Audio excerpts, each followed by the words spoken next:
Hello प्यारे बच्चों, कैसे हो आप सभी।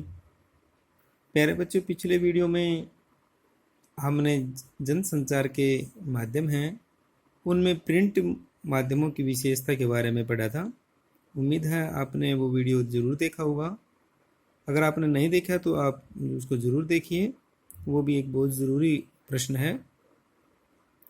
तो आज हमारा जो टॉपिक है वो है उल्टा पिरामिड शैली। आज हम जिस टॉपिक को करने जा रहे हैं ये सबसे इम्पोर्टेंट क्वेश्चन है, और अगर आपने ये चीज़ समझी नहीं तो आगे आने वाले जो प्रश्न हैं वो शायद आपके समझ में ना आए। तो इसलिए हमने इसको बड़ा अच्छे से समझना है। समझने की ज़्यादा ज़रूरत रहेगी इसमें कि उल्टा पिरामिड शैली। उल्टा पिरामिड शैली वर्तमान समय में समाचार लिखने की सबसे मुख्य शैली है। एक तो ये इम्पोर्टेंट है कि अगर ये आपसे पूछा जाए कि वर्तमान समय में समाचार लिखने की सबसे मुख्य शैली कौन सी होती है, तो वो क्या है? उल्टा पिरामिड शैली। ये एक शैली है, तरीका है ये समाचार लिखने का। अलग अलग तरीके होते हैं लेकिन लेटेस्ट जो तरीका है वो यही है, और ये काफ़ी अच्छा भी है, इसलिए ये आज तक चला हुआ है। और लगभग 90% समाचार इसी शैली में लिखे जाते हैं। इसे अंग्रेजी में इन्वर्टेड पिरामिड मेथड कहा जाता है।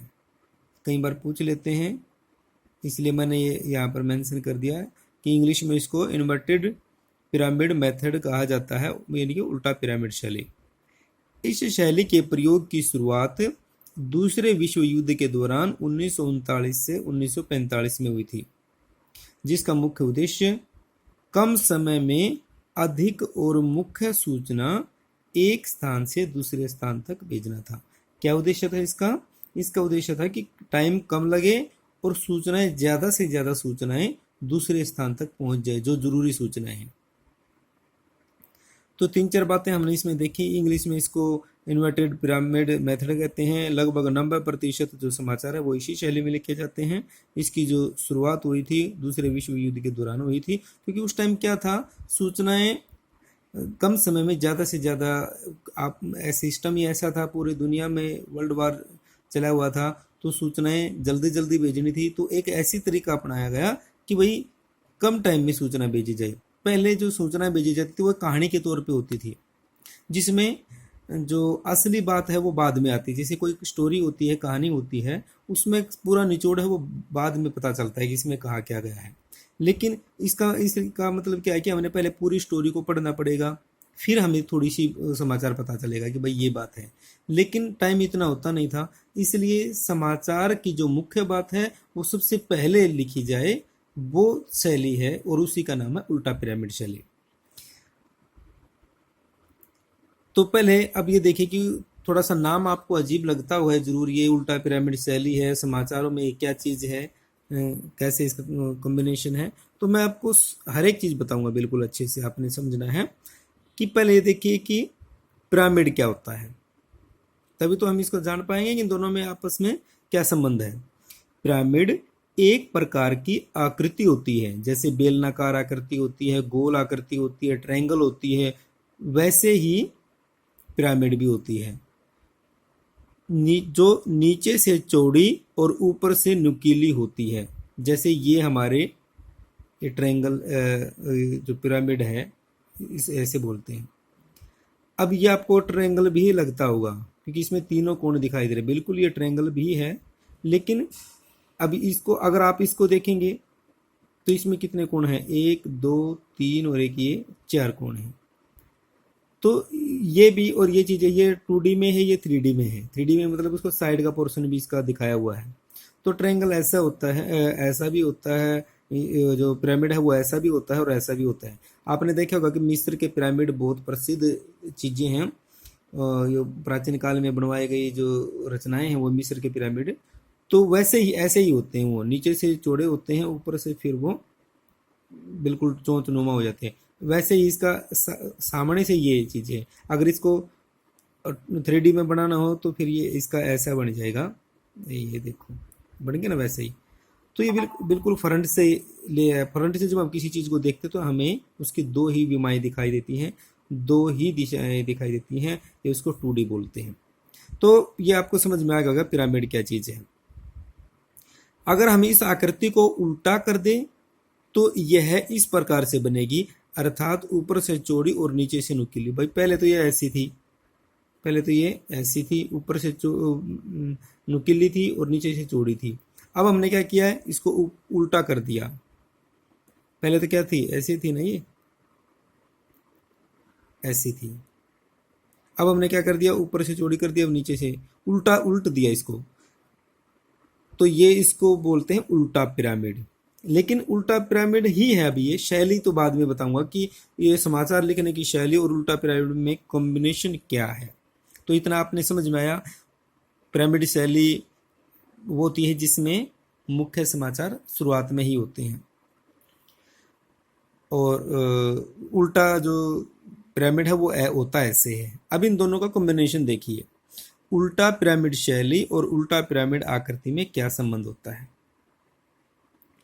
उल्टा पिरामिड आकृति ऊपर का हिस्सा चौड़ा होता है, उसी प्रकार से उल्टा पिरामिड शैली में सबसे पहले मुख्य सूचनाएं दी जाती है। केवल शैली के रूप में दिखा गया है, क्योंकि जैसे ये उल्टा पिरामिड हमने बनाया है, तो इसमें क्या है, ऊपर का हिस्सा क्या है, चौड़ा है और नीचे बिल्कुल चोंच है इसकी।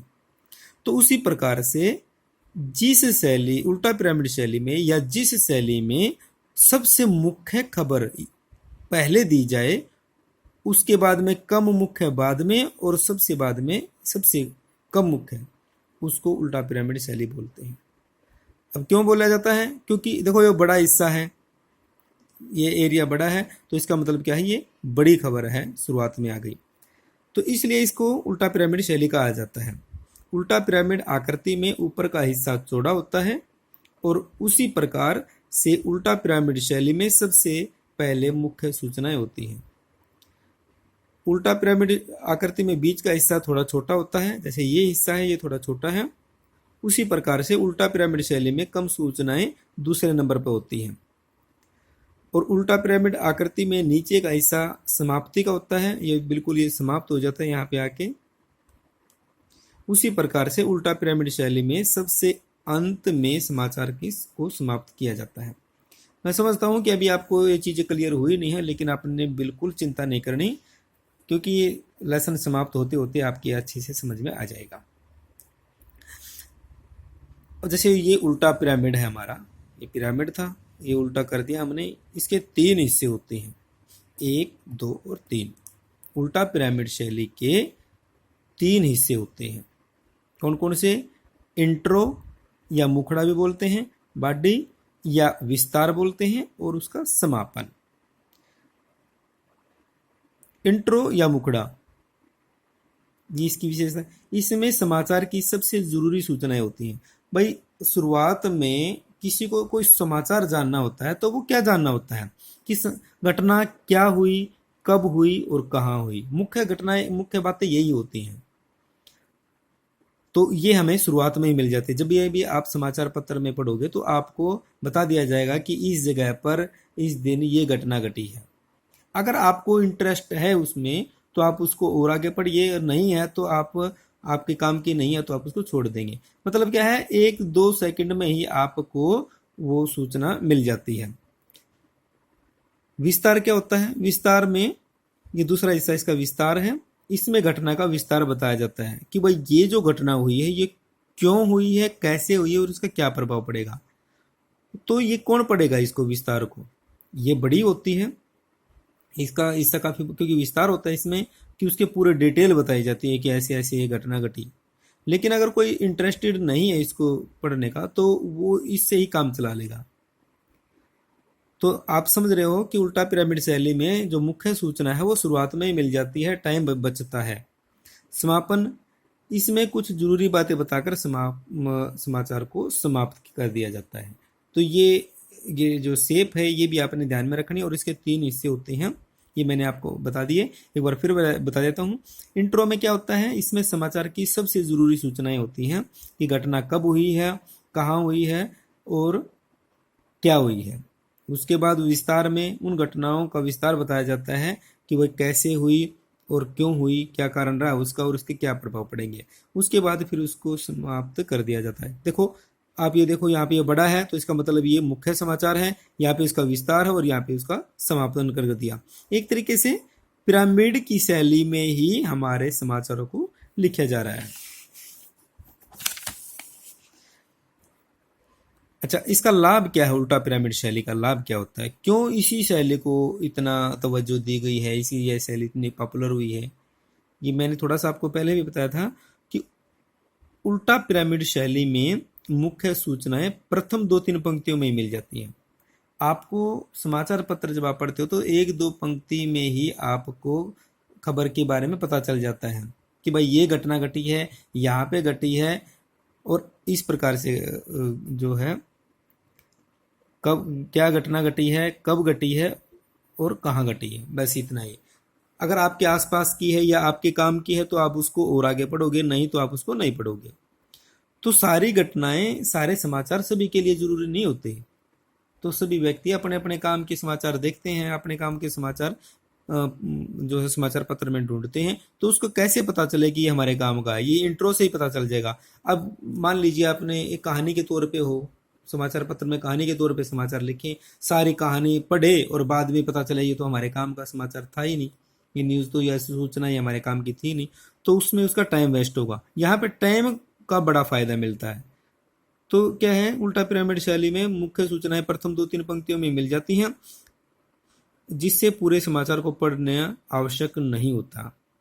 अगर पाठक समाचार के बारे में अधिक जानकारी लेना चाहता है तभी वह उसका विस्तार पढ़ेगा या उसका समापन को पढ़ता है, जिससे कम समय में वह अधिक से अधिक सूचनाएं प्राप्त कर लेता है। अब एक तो 5 मिनट में वो एक समाचार को पढ़े और बाद में पता चलेगी तो मेरे काम का ही नहीं था। अगर इस तरीके से हो तो 5 मिनट में वो लगभग सारे समाचार पत्र को खंगाल लेगा, अपने काम की चीजें ढूंढ लेगा। तो कम टाइम में ज्यादा से ज्यादा सूचनाएं भेजना ही एक लक्ष्य होता है जनसंचार माध्यम का, और वही इसी तरीके से ये चीजें पॉसिबल हो पाती हैं उल्टा पिरामिड शैली से। तो इसलिए उल्टा पिरामिड शैली इतनी पॉपुलर है। कब से शुरू हुई? दूसरे विश्व युद्ध के दौरान से, जब सूचनाएं बहुत जल्दी जल्दी दूसरे स्थानों पर भेजनी होती थी। कितने भाग होते हैं इसके? इसके 3 भाग होते हैं, इंट्रो, बॉडी और समापन। ठीक है, तो ये था। ज़्यादा कुछ इसमें है नहीं, लेकिन समझना बहुत ज़रूरी था, इसका चीज़ों को इसमें समझना बड़ा ज़रूरी था। और आपने ये वीडियो पूरी देखी तो आपके समझ में आएगा, वरना तो अगर आप इसको बीच में छोड़ दोगे तो नहीं समझ में आएगा। ठीक है, तो उम्मीद करता हूँ कि आपके समझ में आएगा। क्वेश्चन आप कुछ भी बना सकते हैं इसमें, इससे रिलेटेड, वो आपके ऊपर भी है। वैसे मैं बता देता हूँ कि उल्टा पिरामिड शैली क्या होती है और उसको कितने भाग होते हैं। आप ये क्वेश्चन भी बना सकते हैं इसका, और छोटे छोटे क्वेश्चन आप अपने दिमाग में रख सकते हैं। तो इस तरीके से आप इसको कंप्लीट कर सकते हैं। ठीक है प्यारे बच्चों, एक बार फिर आपके उज्जवल भविष्य के लिए आपको बहुत बहुत शुभकामनाएं। अपना ख्याल रखें, अपने घर पे रहें, सुरक्षित रहें। ठीक है, ऑल द बेस्ट। जय हिंद, जय भारत।